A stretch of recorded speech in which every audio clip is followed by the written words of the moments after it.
Screen பிளேங்கிறது வந்து நாங்க உங்களை கைடு பண்ணாமே தவிர ஸ்கிரீன் பிளேங்கிறது ஒருத்தருடைய அடையாளம், தனித்த அடையாளம். ஓகேங்களா? அது உங்களுடைய பாஸ்போர்ட் மாதிரி தான். இன்னொருத்தருக்கு செல்லுபடியாகாது. இன்னொருத்தர் பாஸ்போர்ட் உங்களுக்கு செல்லுபடியாகாது.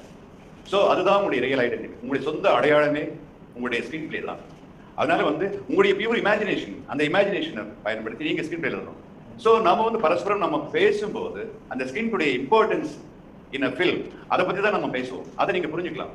அதை நாங்க ரெக்கமெண்ட் பண்ற நிறைய ஃபிலிம்ஸை பார்க்கும்போது ஒரு கதையவே எத்தனை விதமா அவங்க ஸ்கிரீன் பிளே பண்ணியிருக்காங்க. ஒரு கதை பல வருஷங்கள்ல ரிலீஸ் ஆயிருக்கும், பல படங்களா ரீமேக் ரீமேக் ரீமேக். ஒவ்வொருத்தரும் அந்த கதையை விபரீதமா பிரசன்ட் பண்ணியிருப்பாங்க.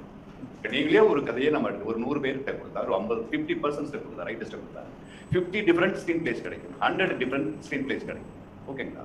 ஸோ ஸ்கிரீன் பிளேங்கிறது your own imagination, beautiful imagination of yours. ஓகேங்களா?